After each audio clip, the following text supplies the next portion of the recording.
प्रिय दर्शकों नमस्कार। मित्रों, आज हम कुंडली के नवम, दशम, एकादश और द्वादश भाव में सूर्य के शुभ अशुभ फलों की जानकारी को लेकर आपके समक्ष हाजिर हैं। कार्यक्रम में आगे बढ़ने से पहले निवेदन करता हूं कि यदि आपने चैनल को सब्सक्राइब नहीं किया तो सब्सक्राइब कर लें, ताकि जब मैं कोई नया वीडियो अपलोड करूं तो सर्वप्रथम आपके पास पहुंचे।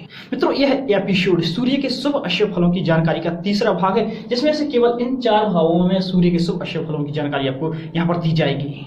मित्रों, सूर्य ग्रहों का राजा है, आत्मा का कारक है, हृदय का कारक, मान सम्मान, पद प्रतिष्ठा, यश कीर्ति का कारक, सरकार का कारक है, राजा का कारक है, राज्य का कारक है, पिता का कारक है, तेज का कारक है, पावर का कारक। यदि किसी व्यक्ति की कुंडली में सूर्य बहुत अच्छी स्थिति में पड़ा है, शुभ होकर शुभ भाव में उच्च का होकर या बहुत अच्छी मजबूत स्थिति में पड़ा है, तो यहाँ से जातक को अपने जीवन में किसी भी कार्य में, हर क्षेत्र में बहुत अच्छी सफलता बहुत जल्द मिल जाती है। लेकिन यदि सूर्य कुंडली में नीच का हो, पाप प्रभाव में पीड़ित हो, कमजोर हो, नीच का हो या दुष्प्रभाव से पीड़ित हो, तो ऐसे जातक को अपने जीवन में किसी भी क्षेत्र में सफलता पाने हेतु और विजय प्राप्त करने हेतु बहुत ज्यादा संघर्ष करना पड़ता है, तब परेशानियों का सामना करना पड़ता है। मित्रों, यदि किसी जातक की कुंडली में सूर्य शुभ स्थिति में बैठा है तो वह जातक को शुभ फल देगा, और अशुभ स्थिति में बैठा है तो जातक को अशुभ फल देगा। यदि सूर्य कुंडली में स्वयं की राशि में, स्वयं के मित्र की राशि में, योग कुंडली में सूर्य बली होकर बैठा हो, योग कारक होकर बैठा हो, अंश बराबर बहुत अच्छी मजबूत स्थिति में बैठा हो, शुभ भावों में बैठा हो, मजबूत भावों में बैठा हो, शुभ ग्रहों का प्रभाव उस पर हो या शुभ ग्रहों की युति उस पर हो, तो सूर्य पर जितनी ज्यादा शुभ कंडीशन लागू होगी, सूर्य उतना ही शुभ स्थिति में कहलाएगा और सूर्य उतना ही बहुत अच्छा फल देगा। लेकिन यदि सूर्य नीच का है, शत्रु राशि में है, बलहीन होकर बैठा है, डिग्री वाई बलाबल बहुत कम लिए है, बुरे भाव में बैठा हुआ है, उस पर पाप ग्रहों का प्रभाव ज्यादा है या पाप ग्रहों से उसकी युति है, तो ऐसे में सूर्य की जो स्थिति है वह अशुभ स्थिति कहलाएगी। और सूर्य पर जितनी ज्यादा अशुभ स्थिति लागू, जितनी ज्यादा अशुभ कंडीशन में सूर्य होगा, वह उतना ही अशुभ फल जातक को देगा, वह उतना ही अशुभ स्थिति में कहलाएगा। आइए जान लेते हैं कुंडली के नवम भाव में शुभ स्थिति में बैठा सूर्य क्या शुभ फल देता है। तो कुंडली का नवम भाव भाग्य का भाव होता है, धर्म का भाव होता है, दान का भाव होता है, पिता का भाव होता है, ईश्वरी कृपा का भाव होता है, तीर्थ यात्रा का भाव होता है। यदि नवम भाव में सूर्य शुभ स्थिति में बैठा है तो ऐसा जातक धर्म का पालक होता है, यह ऐसा जातक ईश्वर को मानने वाला होता है, परमात्मा के प्रति ऐसे जातक की अगाध भक्ति होती है। ऐसा जातक अपने धर्मों के आदर करने के साथ साथ दूसरे के धर्मों का भी आदर करता है। ऐसा जातक सत्यवादी होता है, समाज में मान सम्मान प्राप्त करता है, प्रतिष्ठा प्राप्त करता है। नवम भाव हाई एजुकेशन का भी होता है, तो ऐसा जातक उच्च कोटि की विद्या प्राप्त करता है, ध्यान करता है। ऐसे जातक की आयु 90 वर्ष से 100 वर्ष के बीच की होती है। ऐसे जातक का पिता यदि जातक के जन्म के पहले गरीब होता है तो उस जातक के जन्म के बाद ऐसे जातक का पिता अमीर हो जाता है। ऐसा जातक धन भी कमाता है और खर्च भी बहुत अच्छा करता है। यदि सूर्य नवम भाव में शुभ स्थिति में वायु तत्वीय राशि जैसे 3 नंबर या 7 नंबर या 11 नंबर की राशि में यदि यहाँ पर बैठा हुआ है सूर्य, तो ऐसा जातक लेखक या प्रकाशक जैसे कार्य करता है। और यदि सूर्य नवम भाव में पृथ्वी तत्व राशि 2 नंबर की राशि या 6 नंबर की राशि या 11 नंबर की राशि, 10 नंबर की राशि, 2 नंबर की राशि या 6 नंबर की राशि या 10 नंबर की राशि यहाँ पर नवम भाव में पड़ी हुई है और यहाँ पर सूर्य बैठे हुए हैं, तो ऐसा जातक खेती बाड़ी या खदानों में कार्य करता है। और यदि नवम भाव में सूर्य जल तत्व राशि 4 नंबर या 8 नंबर या 12 नंबर की राशि में यहाँ पर बैठा हुआ है, तो ऐसा जातक कला से संबंधित, संगीत से संबंधित क्षेत्र में कार्य करता है। और यदि यहाँ पर सूर्य अग्नि तत्व राशि 1 नंबर या 5 नंबर या 9 नंबर की राशि में यहाँ पर बैठा हुआ है, तो ऐसा जातक सैनिक या मशीनरी से संबंधित कार्य करता है। मित्रों, ये हो गए नवम भाव में शुभ स्थिति में पड़े सूर्य के शुभ फल। आइए अब नवम भाव में अशुभ स्थिति में पड़े सूर्य के अशुभ फलों को जान लेते हैं। अशुभ स्थिति में नवम भाव में यदि सूर्य पड़ा है तो ऐसा जातक भोला भाला होता है, लेकिन वह क्रोधी भी होता है। यदि नवम भाव में सूर्य बैठा हुआ है और इस पर बृहस्पति की दृष्टि नहीं पड़ रही, तो ऐसे जातक को विदेश हेतु धन खर्च नहीं करना चाहिए। यदि व्यक्ति ऐसा विदेश में धन खर्च कर भी देता है तो उसे हानि के सिवा कुछ प्राप्त नहीं हो सकता है। नवम भाव में सूर्य यहाँ पर विराजमान हो और पंचम भाव में बुध विराजमान हो, तो ऐसे जातक की जो किस्मत रहती है वो 34 वर्ष के बाद चमकती है। ऐसा जातक कच्चे विचारों का होता है। ऐसे जातक को चांदी, दूध, दही, सफेद वस्तुओं का दान लेना हानिकारक होता है। सफेद वस्तुएं उसे दान नहीं लेना चाहिए। ऐसा जातक यदि मुफ्त की वस्तुएं लेता है तो वह परेशानियों का सामना करना पड़ता है उसे। यदि आपकी कुंडली में नवम भाव में सूर्य बैठा हुआ और अशुभ फल दे रहा है तो आपको इसके उपाय कर लेना चाहिए, जिसमें से पहला उपाय है पीले रंग के 5 पुष्प 3 महीने तक भगवान शिव को प्रतिदिन चढ़ावें। दूसरा उपाय सोमवार के दिन चांदी, दूध, दही या चावल इनमें से कोई भी एक वस्तु, या आप चाहे तो लगभग सभी वस्तुएं दान कर सकते हो, इनमें कोई भी वस्तु आप सोमवार के दिन किसी गरीब मजदूर को दान करें। तीसरा उपाय रविवार के दिन गेहूं का दान किसी गरीब को करें। कोशिश करें घर में सदैव पीतल का बर्तन उपयोग हो, और कोशिश करें स्टील के बर्तन को परहेज स्टील के बर्तन का उपयोग न कर पाए। यदि आपकी कुंडली में नवम भाव में सूर्य पड़ा हुआ है और अशुभ फल दे रहा है तो आप इन उपायों को करके उनके सूर्य के अशुभ फलों से मुक्त हो सकते हैं। आइए हम दशम भाव में सूर्य के शुभ अशुभ फलों की जानकारी ले लेते हैं। तो कुंडली का दशम भाव जो कि हमारे कर्म का भाव होता है, कर्म क्षेत्र का भाव होता है, बिजनेस, व्यवसाय, नौकरी का भाव होता है। यहाँ से हम मान सम्मान, प्रतिष्ठा, यश, कीर्ति को भी देखते हैं। दशम भाव में सूर्य यहाँ पर दशाबली होते हैं। दशम भाव में यदि सूर्य शुभ स्थिति में बैठा है तो ऐसे जातक को सरकार से विशेष लाभ होता है। ऐसे जातक को सरकारी नौकरी में बहुत अच्छा पद प्राप्त होता है। ऐसा जातक विद्वान होता है, सच्चित्र, अच्छे चरित्र वाला होता है। ऐसा जातक नौकर चाकर का सुख प्राप्त करता है। ऐसे जातक का जो स्वास्थ्य रहता है वो उत्तम रहता है, उसकी सेहत हमेशा लगभग अच्छी रहती है। ऐसा जातक गुणवान होता है, मान सम्मान का मालिक होता है। ऐसे जातक को उसकी जवानी में बहुत अच्छा सुख प्राप्त होता है। मित्रों, कई जजों की कुंडली में दशम भाव में नीच का सूर्य यहाँ पर बैठा देखा गया है। मतलब जजों की कुंडली में अगर सूर्य नीच का है, इसका मतलब यहाँ पर सूर्य अगर नीच का भी होकर बैठा हुआ है तो वह जातक को अच्छा खासा सम्मान दिलाता है, राशि सरकार से लाभ दिलाता है। यदि सूर्य दशम भाव में वृश्चिक राशि का बैठा हुआ है तो ऐसा जातक मेडिकल से संबंधित कार्य करता है। यदि दशम भाव में सूर्य अग्नि तत्व राशि 1 नंबर या 5 नंबर या 9 नंबर की राशि में यहाँ पर दशम भाव में यदि बैठा हुआ है तो ऐसा जातक सेना या पुलिस में जाकर बहुत अच्छा लाभ लेता है। दशम भाव में यदि सूर्य यहाँ पर जल तत्व राशि 4 नंबर या 8 नंबर या 12 नंबर की राशि में यहाँ बैठा हुआ है तो ऐसे जातक को आबकारी या आयकर विभाग में जाकर लाभान्वित होता है। और यदि सूर्य दशम भाव में पृथ्वी तत्व राशि 2 नंबर या 6 नंबर या 10 नंबर की राशि में यहाँ पर बैठा हुआ है तो ऐसा जातक उच्च पद प्राप्त कर सकता है। ऐसा जातक IAS जैसे उच्च पदों को प्राप्त कर लेता है। और यदि सूर्य दशम भाव में वायु तत्व राशि 3 नंबर या 7 नंबर या 11 नंबर की राशि में बैठा हुआ है तो ऐसे जातक को राजनीति में बहुत अच्छा पद प्राप्त होता है। ऐसा जातक राजनीति में बहुत अच्छा पद प्राप्त कर सकता है। मित्रों, ये हो गए दशम भाव में शुभ स्थिति में बैठे सूर्य के शुभ फल। आइए हम दशम भाव में अशुभ स्थिति में बैठे सूर्य के अशुभ फलों को जान लेते हैं। यदि सूर्य दशम भाव में अशुभ स्थिति में जाकर बैठे हैं तो ऐसा जातक भ्रमित स्वभाव का होता है। ऐसा जातक किसी के सामने झुकना पसंद नहीं करता। ऐसा जातक घमंडी होता है। ऐसा जातक गलत कार्य करने वाले को कभी माफ नहीं करता। ऐसा जातक दिखावे का सच्चा लेकिन दिल का झूठा होता है। ऐसा जातक अपने क्रोध के कारण अपनी औलाद को तबाह कर देता है, कहीं न कहीं परेशानियां देता है। ऐसा जातक बिजनेस में वस्तुओं का उचित कीमत प्राप्त नहीं कर पाता। कोयला, लोहा या किसी भी काली वस्तु का व्यापार करने पर ऐसे जातक को कभी सफलता नहीं मिलती। ऐसे जातक को काली वस्तुओं का व्यापार कभी नहीं करना चाहिए। ऐसे जातक को फेफड़े और घुटनों की बीमारी होती है। ऐसे जातक को काला कपड़ा कभी नहीं पहनना चाहिए। ऐसे जातक को अपना सिर नंगा कभी नहीं रखना चाहिए। यदि वह काला कपड़ा पहनता है या अपना सिर नंगा रखता है तो उसे अपने जीवन में बहुत सारी समस्याओं का सामना करना पड़ेगा। ऐसे जातक का जो घर रहता है उसकी पश्चिमी दीवार से जिस भी व्यक्ति का घर लगा होता है वह संतानहीन होता है, उसे संतान नहीं होती। सूर्य दशम भाव में हो और पंचम या छठे भाव में चंद्रमा या बृहस्पति बैठे हो तो ऐसा जातक का जीवन बचपन से ही दुखों से भरा रहता है। दशम भाव में सूर्य हो और चतुर्थ भाव खाली हो तो ऐसा जातक बुद्धिमान होते हुए, एजुकेटेड होते हुए भी सरकार से विशेष लाभ या सरकार से लाभ नहीं ले पाता। मित्रों, सूर्य दशम भाव में बैठा हुआ है, अशुभ स्थिति में बैठा हुआ है और आपको अशुभ फल दे रहा है तो आपको इसके उपाय कर लेना चाहिए, जिसमें से इसका पहला उपाय है छेद किया हुआ तांबे का पैसा 43 दिन तक बहते जल में प्रवाह करें। दूसरा उपाय, यदि आप आंगन में हैंड पंप लगवा लेते हैं तो इससे भी आपको विशेष फायदा होगा। ऐसे जातक को हल्के पीले रंग की टोपी या पीले रंग की पगड़ी यदि पहनता है तो उसे विशेष लाभ होता है। ऐसे जातक को सदैव सत्य बोलना चाहिए। ऐसे जातक को भूरी भैंस की सेवा करना चाहिए, पालन करना चाहिए। ऐसे जातक को काली गाय या काली भैंस की सेवा कभी नहीं करना चाहिए, न कभी पालना चाहिए। ऐसे जातक को अपना सिर नंगा कभी नहीं रखना चाहिए। साथ ही साथ ऐसे जातक को काला कपड़ा कभी नहीं पहनना चाहिए। ऐसे जातक को सिद्ध सूर्य यंत्र धारण जरूर करना चाहिए, गले में या हाथ में। मित्रों, यदि आपकी कुंडली में दशम भाव में सूर्य बैठे हुए हैं और अशुभ फल दे रहे हैं तो आपको यह उपाय कर आप उन अशुभ फलों से मुक्त हो सकते हैं, परेशानियों से बच सकते हैं। आइए मित्रों, अब 11वें भाव में लाभ के भाव में सूर्य के शुभ अशुभ फलों की जानकारी को जान लेते हैं।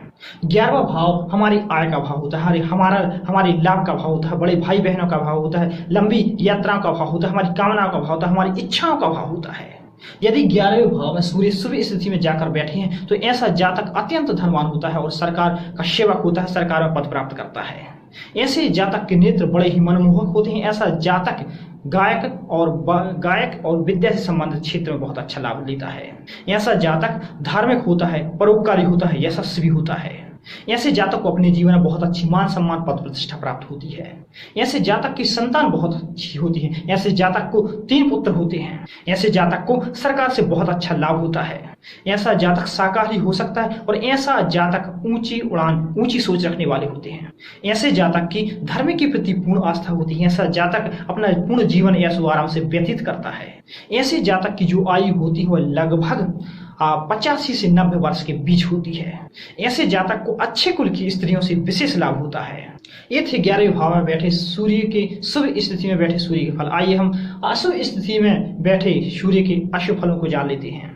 यदि 11वें भाव में सूर्य अशुभ स्थिति में बैठा है तो ऐसा जातक लालची होता है, स्वास्थ्य से कमजोर होता है, खोटी जबान का होता है, धोखेबाज होता है, फरेबी होता है, झूठा हो सकता है, लड़ाई झगड़े करने वाला होता है।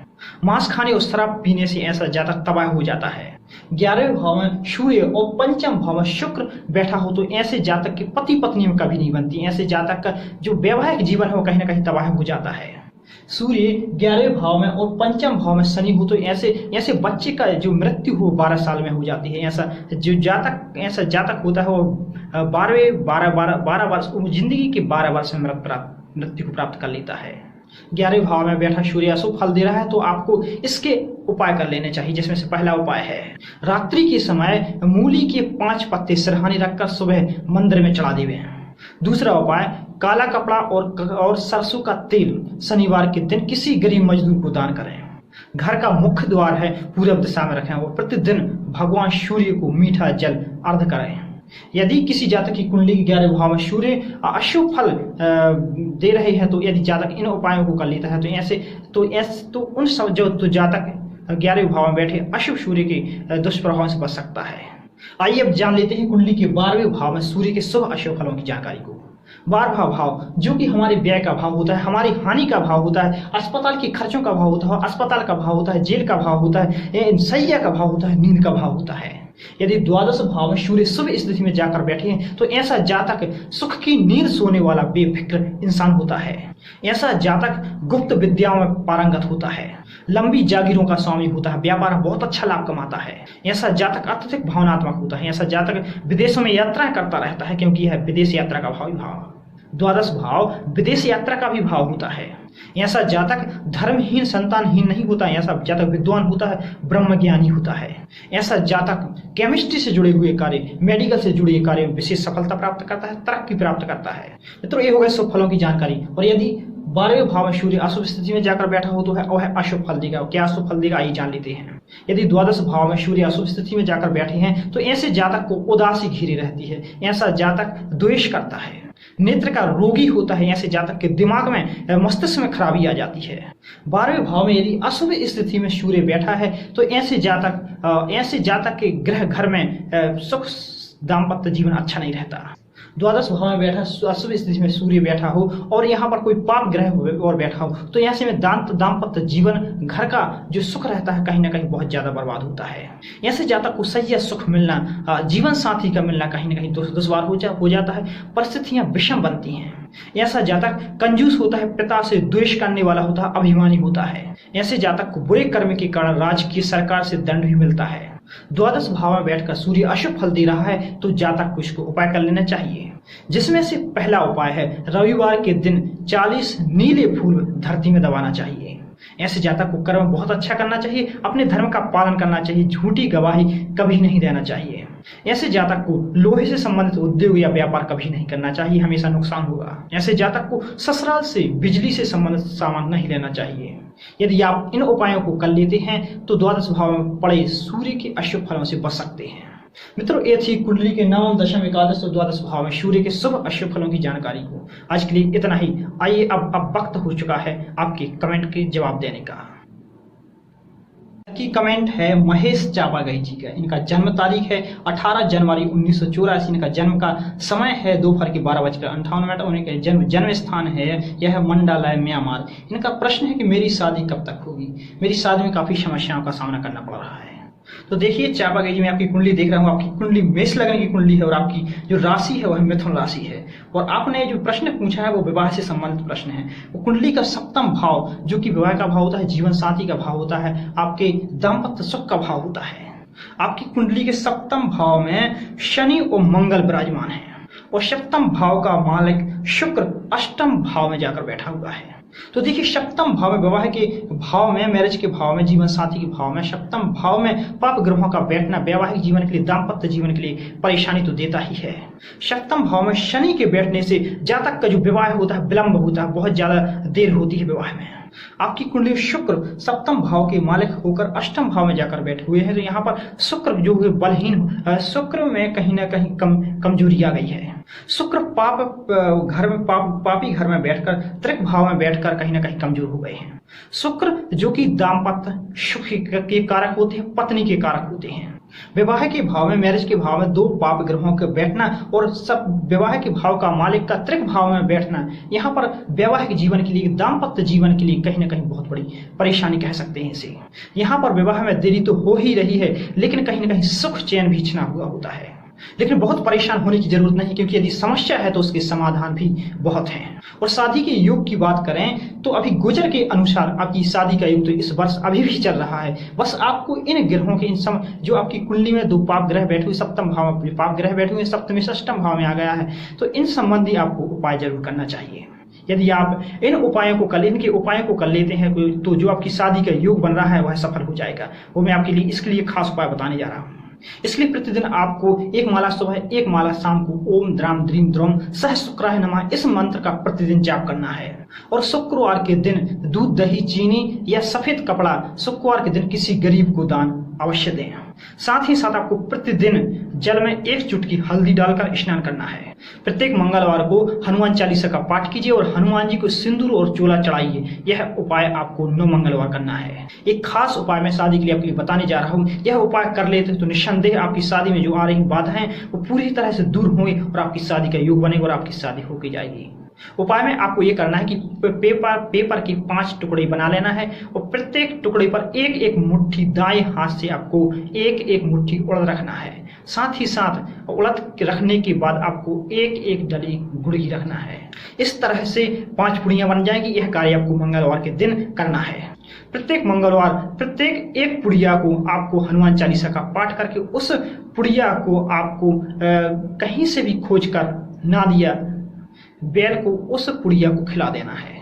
5 पुड़िया, यह उपाय आपको 5 मंगलवार करना है। आपका उपाय खत्म होने से पहले आपके पास शादी का युग कंप्लीट होगा। आपके घर कोई ना कोई रिश्ता लेकर पहुंच जाएगा। यह बहुत ही पुराना और अचूक टोटका है।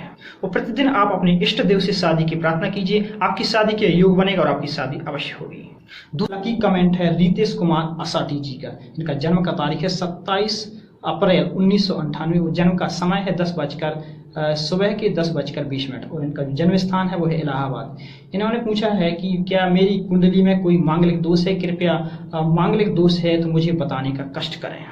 तो देखिए रितेश जी, मैं आपकी कुंडली देख रहा हूँ। आपकी कुंडली मिथुन लग्न की है। आपकी जो राशि है वह है मेष राशि। आपकी कुंडली में मंगल 11वें भाव में सूर्य से अस्त होकर बैठे हुए हैं। तो इसलिए आपकी कुंडली में किसी भी प्रकार का मांगलिक दोष नहीं है। आप मांगलिक दोष से निश्चिंत हो जाइए।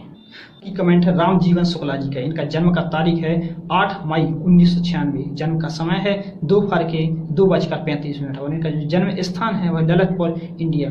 इन्होंने प्रश्न किया हुआ कि मेरा भाग्योदय कब हुआ, मेरा भाग्योदय वर्ष क्या है। तो देखिए शुक्ला जी, आपकी कुंडली में देख रहा हूँ। आपकी कुंडली सिंह लग्न की कुंडली है। आपकी जो राशि है, आपकी राशि धनु है और आपके 9वें भाव में, आपकी कुंडली के 9वें भाव में मेष राशि है। सूर्य वहाँ पर उच्च होकर बैठे हुए हैं और साथ ही साथ वहाँ पर मंगल स्वराशिस्त होकर बैठे हुए हैं। तो जैसा कि आपने पूछा हुआ है भाग्योदय के बारे में, तो देखिए तो आपका जो भाग्योदय है, आपका भाग्योदय 28वें वर्ष में आपका भाग्योदय हो जाएगा। नवम भाव में सूर्य उच्च के होकर बैठे हुए, मंगल स्वारासस्त होकर बैठे हुए, तो आपका भाग्य बहुत ही बलवान है। तो मित्रों, ये थे आज के 3 लकी कमेंट। यदि आप भी अपनी कुंडली के माध्यम से अपने जीवन के बारे में कुछ जानना चाहते हैं, कोई प्रश्न पूछना चाहते हैं, या जीवन में कोई समस्या चल रही तो उसका समाधान चाहते हैं, तो नीचे कमेंट बॉक्स में लिखकर अपने कमेंट भेज सकते हैं।